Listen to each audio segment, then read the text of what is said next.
Hello, my dear students. So now we are going to discuss about chamber in heart. Okay. So in human being we have four chambered heart, and in cold-blooded animal we have three chambered heart. Okay, and in fishes बच्चों we have two chambered heart. Okay. So my first question is about four chambered heart in human being. Now how the heart is four chambered? You see, left atrium, right atrium is one. This is chamber number 1. Okay, and this is chamber number 2, and this is chamber number 3, and this is chamber number 4. Is it clear? Now this yellow portion indicates oxygenated part. Okay, you know that from the lungs oxygenated blood comes, it enters into left atrium and then it goes to left ventricle and finally it goes to the body parts. Is it clear, my dear students? Now this partition is called septa. This partition is called septa.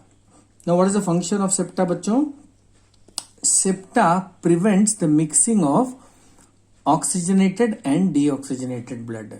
Septa के वजह से बच्चों oxygenated जो yellow portion दिख रहा है और deoxygenated ये जो व्हाइट पोर्शन दिख रहा है उनका मिक्सिंग नहीं होता है.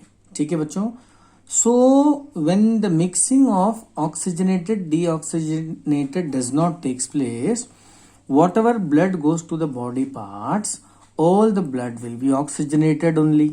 Is it clear? So we can say that one of the advantage of four chambered heart is that this heart ensures the oxygenated blood to reach every body parts. Okay, so that means we can say that oxygen is efficiently transported to body parts. क्योंकि बच्चों यहाँ पे oxygenated और deoxygenated blood का mixing नहीं होता है. तो whatever blood goes to the body part is only oxygenated blood and is full of oxygen, right? So it ensures efficiently transportation of oxygen to blood. Oxygen is efficiently transported to body. ठीक है बच्चों. Now when more oxygen reaches the body tissue, what happens? The respiration will be efficient. So there will be efficient respiration. So बच्चों जब respiration अच्छा होगा तो क्या होगा बताइए? There will be more energy is released. Energy बच्चों ज्यादा रिलीज होगा. ठीक है. सो आप ऐसे बोल सकते हो, four chambered heart we can find in those animals which require large amount of energy, whose energy demand is मोर.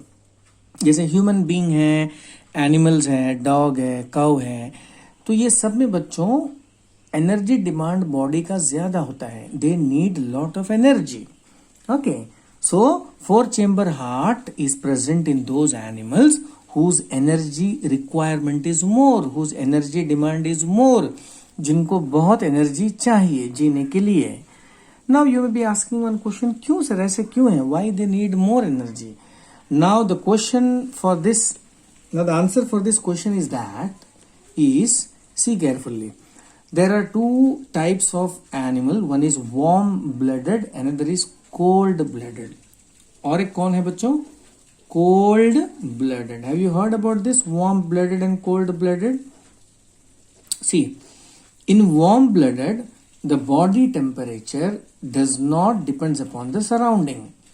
यानी अगर मान लीजिए बच्चों बाहर में ठंडा है, बाहर का टेम्परेचर है 10 डिग्री सेल्सियस, लेकिन हम इंसानों का जो बॉडी टेम्परेचर है इट इज 37 डिग्री सेल्सियस. तो it has to be 37 degree Celsius whatever is the temperature outside. आया बच्चों समझ में? वार्म ब्लडेड हो गया. कोल्ड ब्लडेड किसको बोलते हैं? In cold blooded animal the body temperature depends upon the surrounding. That means the body takes the heat from the surrounding. Figure देखिए, हंसिएगा मत बच्चों.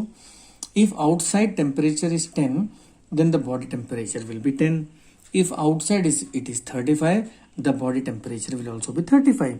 So such animals are called cold-blooded animals. So cold-blooded animals are those animals whose body temperature depends upon the surrounding. That means they get heat from the surrounding. Their body can absorb heat from the surrounding. And in the case of warm-blooded animal, the temperature of the body does not depend upon the surrounding. They need to maintain a fixed temperature for their survival.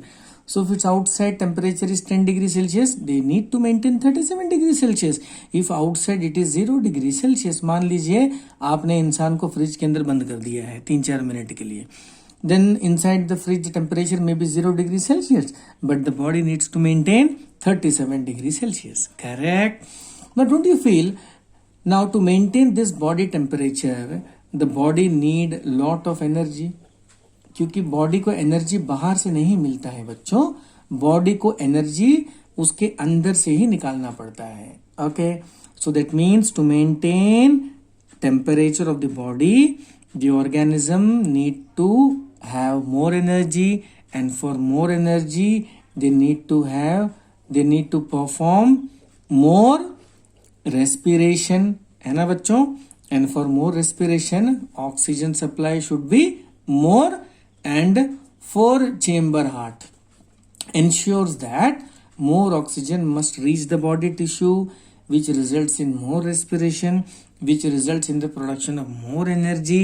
As a result, organism can maintain their body temperature even if there is low temperature outside. आया बच्चों समझ में? So that means 4-chamber heart आप उस organism में देख सकते हो जिनका एनर्जी डिमांड बहुत ज्यादा होता है. क्यों ज्यादा होता है? Because they need to maintain their body temperature irrespective of the surrounding temperature. For example, in case of warm-blooded animal. Okay?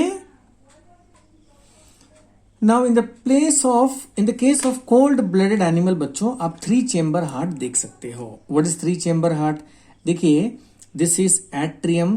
There is no concept of left and right. ऐसा कोई concept नहीं है. तो बीच का जो पार्टीशन है बच्चों वो डिसॉल्व हो चुका है, यहाँ पार्टीशन नहीं है. And here, so this entire atrium contributes chamber number 1. This left ventricle is chamber number 2. This right ventricle is chamber number 3. So we have 3 chamber heart. अब बच्चों ये जो येलो पोर्शन मैंने बनाया है ये ऑक्सीजनेटेड पोर्शन, ठीक है. Now you see, and this white portion is deoxygenated portion. So don't you feel बच्चों ये जो जोन है, ये जोन में यहाँ का कुछ डीऑक्सीजनेटेड ब्लड वहां जा सकता है. Am I right? So that means here you cannot see 100% oxygenated blood. So you may have suppose 80% oxygenated blood. So some 20% deoxygenated blood is present in this region, which is pumped to the body parts. Am I right or wrong? So in this case, 3-chamber heart doesn't ensures efficient supply of oxygen to the body tissues. क्योंकि इस case में बहुत सारा blood बच्चों ऐसे भी body parts में जा रहा है जिसके पास ऑक्सीजन नहीं है, जिसके मतलब वो सारे टिश्यूज को ठीक से ऑक्सीजन नहीं मिलेगा. Am I right? So ultimately क्या बोलेंगे? 3-chamber heart do not ensures efficient supply of oxygen to the body parts.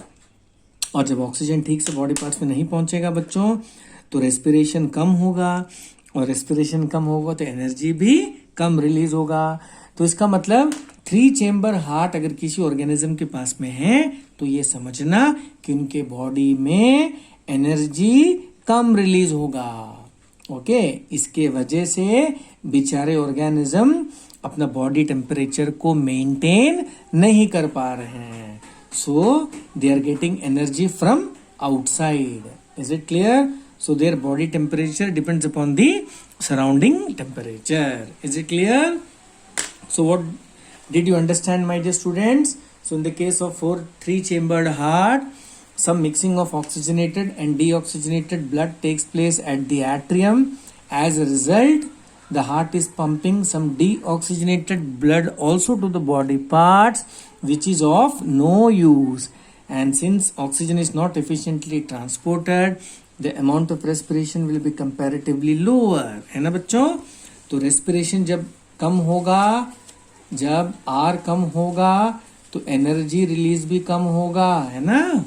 और जब एनर्जी रिलीज कम होगा तो organism can not maintain their body heat and they are deriving the body heat from outside, and this is the case of cold blooded animal. ठीक है बच्चों, तो हमारे शरीर में क्या होता है, 4 चेम्बर हार्ट, जिसके वजह से हमारे शरीर को अच्छा खासा ऑक्सीजन मिलता है, because there is no mixing of oxygenated and deoxygenated blood. But in the case of 3 chamber heart there is a mixing of oxygenated and deoxygenated blood. ठीक है बच्चों, अब नेक्स्ट हम देखते हैं फिश में। फिश में बच्चों there is only 2 chamber heart. कैसे 2 चेम्बर हार्ट, ये atrium chamber number 1, ventricle chamber number 2.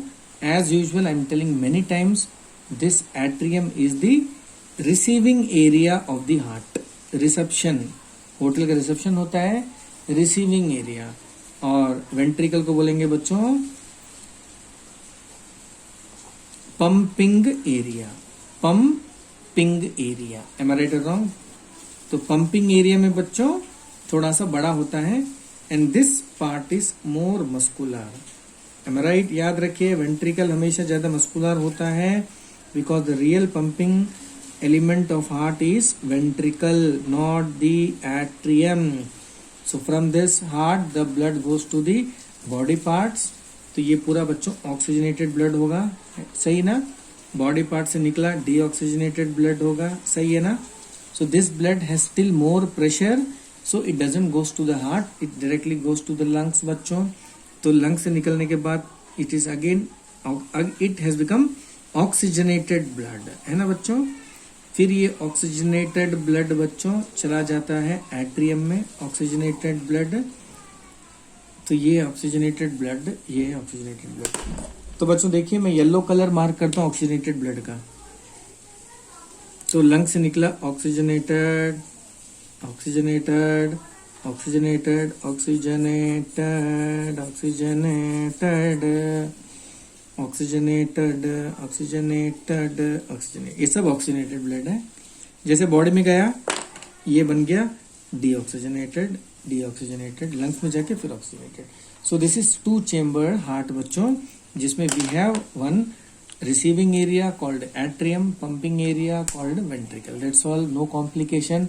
यहाँ पे बच्चों मिक्सिंग की बात ही नहीं है, because in the heart all the blood is oxygenated. तो यहाँ पे डीऑक्सीजनेटेड ब्लड हार्ट में फ्लो ही नहीं करता है। ठीक है बच्चों, तो ये हो गया आज का क्लास। तो आप यहाँ से लिख दोगे about chamber of heart, 3 chamber, 2 chamber, मैंने पूरा एक्सप्लेन कर दिया है, ये मैंने लास्ट क्लास कर दिया है। इसके बाद के क्लास में बच्चों में पढ़ाऊंगा what is systolic and diastolic pressure. Is it clear? तो समझ में आ गया बच्चों, 3 chamber, 2 chamber, 4 chamber, okay. 3 types of heart are there. सबसे एफिशिएंट हार्ट है 4 chamber, because 4 chamber heart doesn't allows the mixing of oxygenated and deoxygenated blood. कितनी बार बोल चुका हूं। तो जो भी ब्लड बॉडी पार्ट्स में जाएगा ऑक्सीजनेटेड ही होगा बच्चों, तो बॉडी को बढ़िया ऑक्सीजन मिलेगा, रेस्पिरेशन तगड़ा होगा, एनर्जी बहुत निकलेगा, और उस एनर्जी से बॉडी अपना टेम्परेचर को मेंटेन कर सकता है। And in 3 chamber heart, there is a mixing of oxygenated and deoxygenated blood. As a result, some oxygenated blood goes to the body part. As a result, body does not get sufficient oxygen. As a result, respiration will be less. And as a result, less energy will be released. As a result, body cannot maintain their temperature. So their temperature depends upon the surrounding temperature, right? And in the case of 2 chamber heart, always the oxygenated blood flows through the heart. So there is no case of mixing here, यहाँ तो mixing होता ही नहीं है। ठीक है बच्चों, समझ में आ गया? That's all for today's class. फिर मिलेंगे नेक्स्ट क्लास में, ओके।